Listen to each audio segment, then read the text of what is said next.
بسم اللہ الرحمن الرحیم۔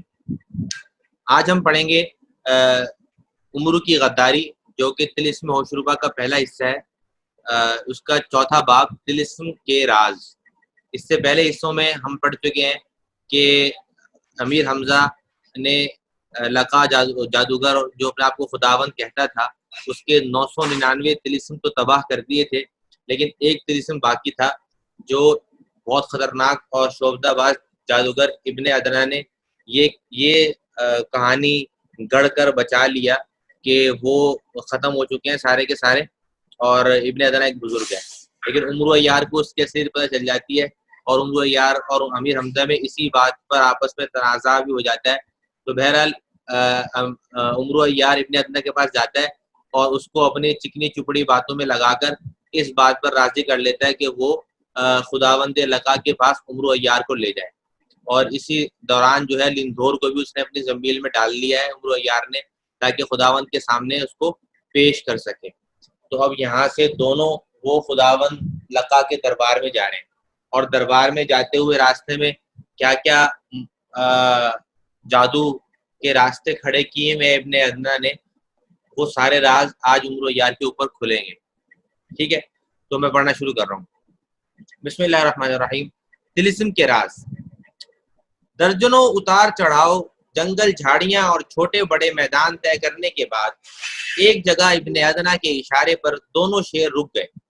اب تک عمرو کو ہر اونچی جگہ سے طلسمی عمارتیں نظر آتی رہی تھی۔ جس طرح یہ عمارتیں قریب ہوتی جا رہی تھی، اس نے یہ رائے قائم کی تھی کہ 3/4 سے زیادہ سفر ختم ہو چکا ہے۔ اب جیسے ہی ہم کسی بلندی پر پہنچیں گے، طلسم کے آثار پہلے سے زیادہ صاف اور قریب نظر آئیں گے۔ لیکن جب ایک چڑھائی طے کر کے وہ اس کے اوپر پہنچے اور عمرو نے سامنے نگاہ جمائی تو اس کی حیرانی کی انتہا نہ رہی۔ نہ طلسمی ٹیلے کا کہیں پتہ تھا، نہ اس پر نظر آنے والی عمارتوں کا۔ نیچے ایک بہت بڑا ہموار میدان تھا، اور سامنے جس جگہ سے یہ میدان ختم ہوتا تھا اس کے پیچھے دھند اور غبار کے علاوہ کچھ نہ دکھائی دیتا تھا۔ یہ کیا ہوا؟ عمرو نے سوال کیا۔ طلسمی عمارتیں کہاں گئیں؟ میدان کے پیچھے یہ دھواں سا کیوں چھایا ہوا ہے؟ اس بات کو چھوڑو، ابن ادنا نے کہا، یہ بتاؤ کیا یہ میدان صاف ہے؟ اس میں تمہیں کچھ دکھائی نہیں دے رہا؟ عمرو بڑے غور سے میدان میں نگاہیں دوڑانے لگا۔ اف، اس میں تو کروڑوں اربوں مکھیاں، مچھر اور بھونگے منڈلا رہے ہیں۔ بس، ابن ادنا نے کہا اور شیروں کو اشارہ کیا۔ دونوں شیر بلندی سے اتر کر میدان کے کنارے آ کر رک گئے۔ ذرا اور غور سے دیکھو۔ عمرو سٹ پٹا کر پھر میدان میں نگاہیں دوڑانے لگا۔ فرش سے لے کر 10-12 فٹ کی بلندی تک پورے میدان میں مکھیوں، مچھروں اور بھونگوں کے جھنڈ بری طرح چکر کھا رہے تھے۔ ان کی بنبناہٹ کا شور اتنا خوفناک تھا کہ بدن کے رونگٹے کھڑے ہو جاتے تھے۔ صاف ظاہر تھا کہ ان کے درمیان سے ہو کر جو بھی جاندار گزرے گا نہ سانس لے سکے گا، نہ آنکھیں اور کان کھلے رکھ سکے گا۔ یہ تو تھی فرش سے اوپر کی مصیبت، مگر فرش پر عمرو نے جو کچھ دیکھا اس پر وہ جھرجھری لیے بغیر نہ رہ سکا۔ پورے میدان میں لاکھوں کروڑوں سانپ، بچھو، خوفناک چیونٹے ادھر ادھر دوڑ رہے تھے۔ کہیں دل دھرنے کی جگہ نہ تھی۔ گھبراؤ نہیں، یہ ہمیں کچھ نقصان نہیں پہنچائیں گے، عمرو کو دہشت زدہ پا کر ابن ادنا نے کہا۔ یہاں سے طلسم کی حد شروع ہوتی ہے۔ میں یہاں اس لیے رک گیا ہوں کہ آگے بڑھنے سے پہلے تم سے چند باتیں کر لوں۔ یہ سن کر عمرو کا ڈر تو خیر جاتا ہی رہا، مگر اسے یہ شبہ بھی ہو گیا کہ ابن ادنا اس سے کسی طرح کا ناجائز فائدہ اٹھانا چاہتا ہے۔ اس نے ابن ادنا کو گھورتے ہوئے کہا، کہو کیا کہنا چاہتے ہو؟ ابن ادنا بولا، خواجہ، میں تمہاری ایک حرکت پر بہت حیران ہوں۔ لندھور جیسے گرانڈیل پہلوان کو تم نے اپنی 2 بالش کی زنبیل میں کیسے رکھ لیا؟ کیا تم بھی جادوگر ہو؟ ارے بس اتنی سی بات، عمرو نے قہقہا لگاتے ہوئے کہا۔ میاں، لندھور تو کچھ بھی نہیں، میں چاہتا تو اس کے ہاتھی کو بھی اس کی جھولی میں ڈال لیتا۔ یہ جادو نہیں، خدائی کرامت ہے۔ خدا کے نبیوں نے مجھے 3 چیزیں عطا کی ہیں۔ ایک، دوڑنے کی غیر معمولی طاقت۔ دنیا کا کوئی انسان مجھ سے دوڑ میں بازی نہیں لے جا سکتا۔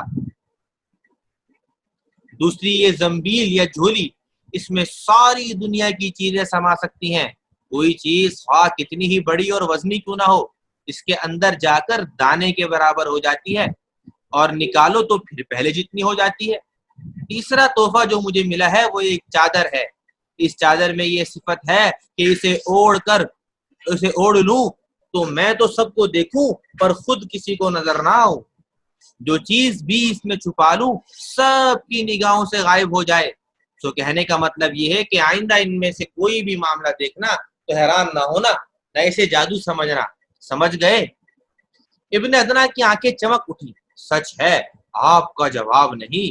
اچھا کیا یہ جو باتیں مجھے بتا دیں، اچھا کیا جو یہ باتیں مجھے بتا دیں۔ ویسے آپ یقین رکھیں خداوند کے حضور آپ کی میں نے پہلے ہی اتنی تعریف کی ہے کہ وہ آپ کو ہاتھوں ہاتھ لیں گے۔ پھر وہ کچھ سوچ کر بولا، عمرو بھائی میرا کے سامنے میرا خیال رکھیے گا، بختیارت کی مخالفت کے ڈر سے میں نے ان سے یہ بات کہی تھی کہ عمرو اپنے آپ نہیں بلکہ میرے سمجھانے بجھانے پر حضور کی ملازمت کے لیے آمادہ ہوا ہے۔ ایسا نہ کرتا تو بختیارت ہرگز آپ پر بھروسہ نہ کرتا اور آپ کے خلاف خداوند کے کان بھرتا۔ ٹھیک کیا نا میں نے؟ چلو کوئی بات نہیں، تمہاری عزت رکھنے کے لیے اور بھی جو چاہو کہہ سکتا ہوں۔ عمرو اس کی خوشامد سے خوش ہو کر بولا، سچ عمرو بھائی؟ تو پھر ایک مہربانی اور کرنا، معاملہ یہ ہے کہ کل رات تمہاری خاطرداری کا سارا خرچ میں نے اپنی جیب سے بھرا ہے۔ ایک تو تم نے دل کھول کر فرمائشیں کی، دوسرے سونے چاندی کے سارے برتن بھی رکھ لیے، میں بالکل کنگال ہو گیا ہوں۔ خیر تم اب میرے بھائی بن چکے ہو، نہ خرچے کا مطالبہ کر سکتا ہوں نہ برتنوں کا، بس اتنا کرنا کہ خداوند تمہیں قیمتی چیزیں اور لمبی رقم انعام دیں تو اس میں سے بھائی سمجھ کے آدھا مال مجھے دے دینا۔ اچھا یہ بات ہے، عمرو نے کہا، گویا تم ہاتھیوں سے گنے کھانا چاہتے ہو۔ میاں خیریت چاہتے ہو تو یہ بات دماغ سے نکال دو کہ کبھی تم مجھ سے بھی کچھ وصول کر سکتے ہو۔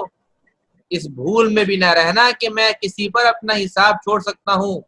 اب سب سے پہلے فوراً 5 لاکھ روپے نکالو۔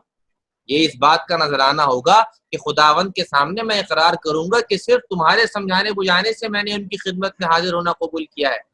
بس زیادہ سوچ بچار نہ کرو، رقم نہ ملی تو ایک قدم آگے نہ بڑھاؤں گا۔ عمرو بھائی واہ واہ عمرو بھائی، ابن ادنا نے کہا، یہی تمہارا انصاف ہے، ایک تو میرا ہزاروں کا مال ہضم کر گئے، دوسرے مجھے سے رقم مانگتے ہو۔ خداوند کے سامنے جو تمہارا رنگ جمایا ہے اس کی کوئی اہمیت نہیں دیتے۔ میاں یاد رکھنا، میں ساتھ نہ لے جاؤں تو قیامت تک تم خداوند کی بارگاہ میں نہیں پہنچ سکتے، وہاں جو کچھ ملنا ملانا ہے اس کی حسرت لیے رہ جاؤ گے۔ اچھا تو تم مجھے تڑی دے رہے ہو؟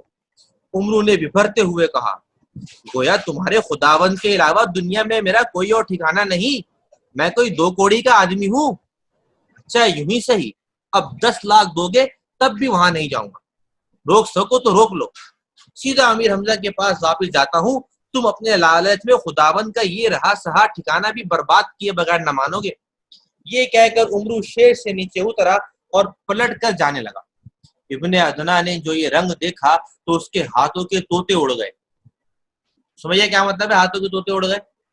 مطلب شوکڈ ہو گیا، مطلب حیران ہو گیا۔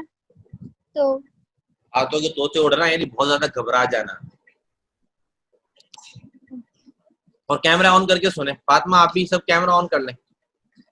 وہ لقا کے سامنے عمرو کو لانے کی شیخی بگاڑ چکا تھا، خالی ہاتھ جاتا یا جادو کے زور سے عمرو کو بے بس کر کے لے جاتا تو بھانڈا پھوٹ جانے کا ڈر تھا۔ گھبرا کے عمرو کے پیچھے بھاگا اور خوشامدیں کرنے لگا، پھر بھی عمرو نخروں سے باز نہ آیا تو لاچار ہو کر اس نے اپنی کمر میں اڑسی ہوئی ایک تھیلی نکالی اور عمرو کی طرف بڑھاتے ہوئے بولا، اچھا بھائی عمرو میں ہار گیا، اس میں میری زندگی بھر کی کمائی ہے، لے لو اور مجھے معاف کر دو، آئندہ کبھی ایسی حرکت نہ کروں گا۔ عمرو نے چند بار اور نانا کیا، پھر برا سا منہ بنا کر تھیلی ہاتھ میں لی۔ سچے موتیوں کے علاوہ اس میں پنا، پکھراج، نیلم اور لال بھی تھے، کم از کم 2-2.5 لاکھ کا مال تھا۔ عمرو نے ناک چڑھاتے ہوئے کہا، ارے اس میں تو کچھ بھی نہیں، مشکل سے 20-25 ہزار کے گھٹیا جواہرات ہیں، نہیں ان سے کام نہیں چلے گا، اور نکالو۔ ابن ادنا نے گڑ گڑا کے اسے یقین دلایا کہ اب اس کے پاس کچھ نہیں ہے۔ آخر عمرو نے تھیلی کو زنبیل میں ڈالتے ہوئے کہا، اچھی بات ہے، میں تمہیں معاف کرتا ہوں، چلتا ہوں، مگر ایک شرط ہے، بولو منظور؟ ابن ادنا نے گھبراتے ہوئے پوچھا، کیا شرط ہے؟ دیکھو میاں، تم خداوند کے سامنے میرے بارے میں ڈینگ پہلے ہی مار چکے ہو۔ جی ہم ناجل، کیا مطلب ڈینگ مار چکے ہو؟ پہلے ہی میرے بارے میں کچھ بتا چکے ہو، یہ ہوگا، یعنی پہلے ہی میرے بارے میں بڑا چڑھا کر پیش کر چکے ہو۔ ان کے معنی نہیں لمبی لمبی چھوڑنا۔ اور اب جو میں تمہارے ساتھ جاؤں گا تو ساتھ ہی لندور کو تحفے کے طور پر پیش کروں گا۔ خداوند میرے علاوہ تمہیں بھی خوش ہو کر انعام دیں گے، بلکہ فرامرز اور بختیارت بھی کچھ عطا کریں گے۔ وعدہ کرو جو کچھ تمہیں ملے گا اس کا آدھا ماں بدولت کی نظر کرو گے۔ ابن ادنا بولا، اچھی بات ہے میرے باپ، یہ بھی کروں گا۔ نہیں ایسے نہیں، خوشی سے بولو۔ عمرو نے ڈانٹ بتائی، برا منہ بنایا تو باقی آدھا بھی مانگ لوں گا، فوراً ٹھیک ہو جاؤ، سنا کیا نہیں؟ میں ٹھیک ہوں مائی باپ، بالکل برا منہ نہیں بناؤں گا، بولو اب تو ٹھیک ہوں نا؟ ہاں اب ایسے ہی رہنا، عمرو نے روب سے کہا۔ اچھا اب چلو، چلیے مائی باپ، ابن ادنا نے دانت نکالتے ہوئے کہا۔ دونوں شیر پر سوار ہو گئے۔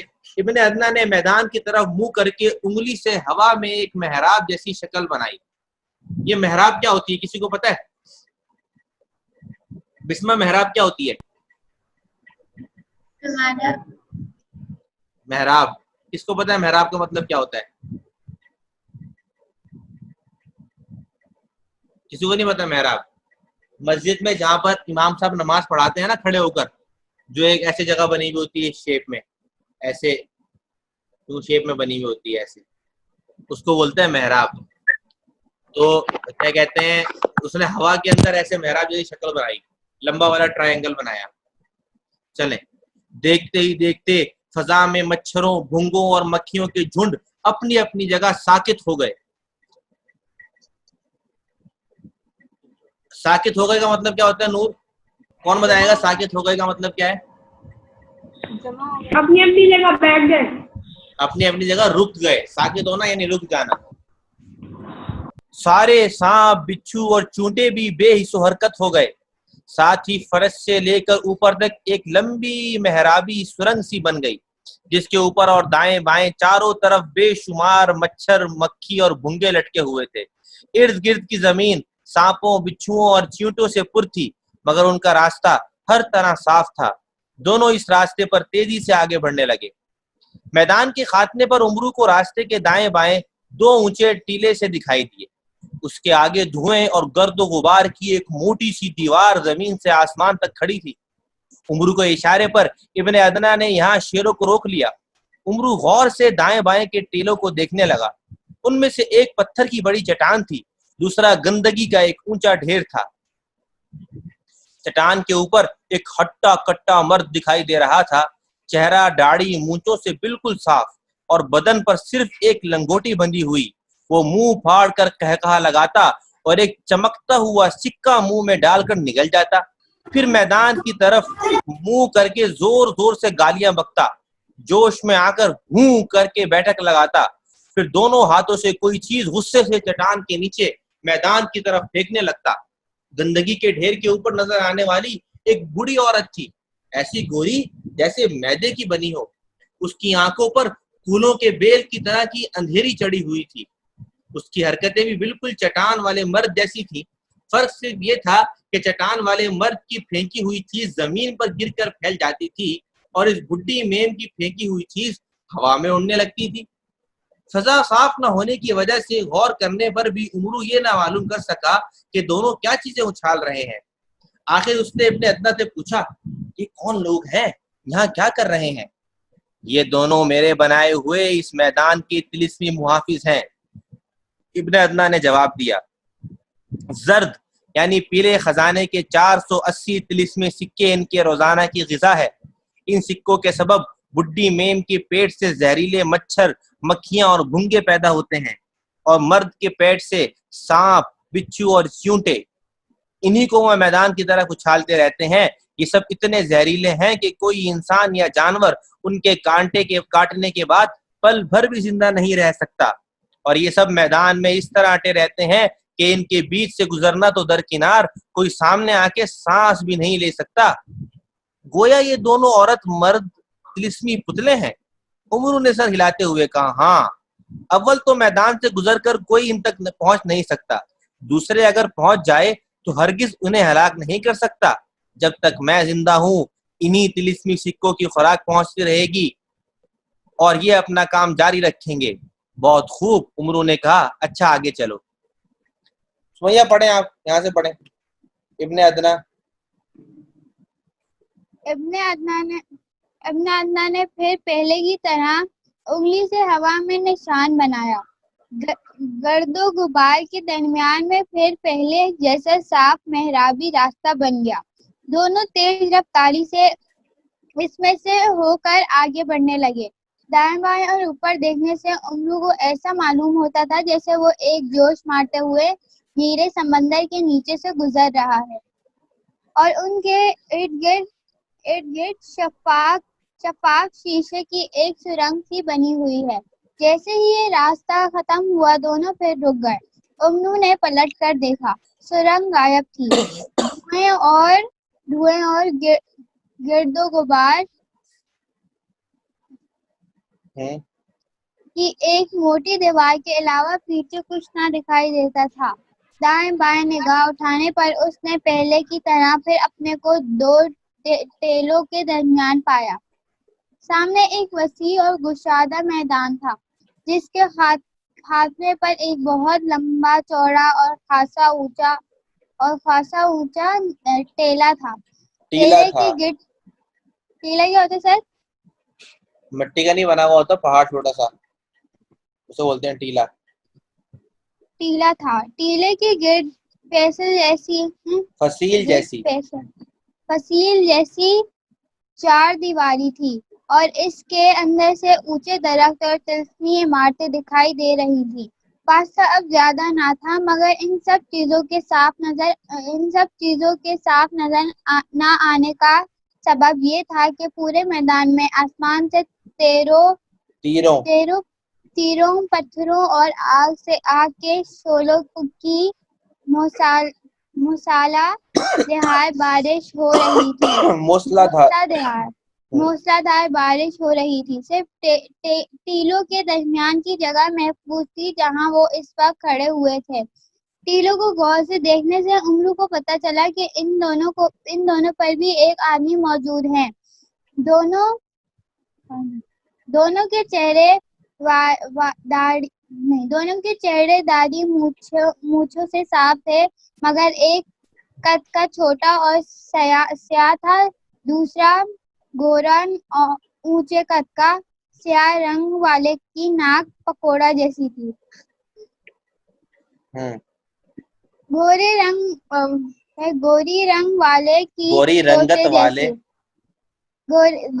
رنگت والے کی طوطے جیسی. گوری رنگت والا اچھل کود کر کے اپنے سامنے والے میدان کی جانب دھوئیں کا فوارہ چھوڑتا تھا اور سیاہ رنگت والا باریک گرد اڑایا کرتا تھا. گوری رنگت والا شخص دھواں چھوڑنے کے بعد وزیروں جیسا تاج سر پہ رکھ کر ناچنے لگتا. سیاہ رنگت والا شخص گرد اڑانے سے پہلے بھی پیو. کیا لکھا تھا؟ بھنگ پیو بھنگ. بھنگ پیو بھنگ کا نعرہ لگا کے مشرق و مغرب کی سمت دونوں ہاتھ پھیلا دیا کرتا. ان دنوں کی تماشے دیکھ دیکھ کر عمرو ہنسنے لگا. پھر اس نے ابن ادنا سے پوچھا، کیا یہ دونوں بھی طلسمی پتلے ہیں؟ ہاں، ابن ادنا نے جواب دیا. ان کی غذا بھی وہی پیرے خزانے کے 480 طلسمی سکے ہیں.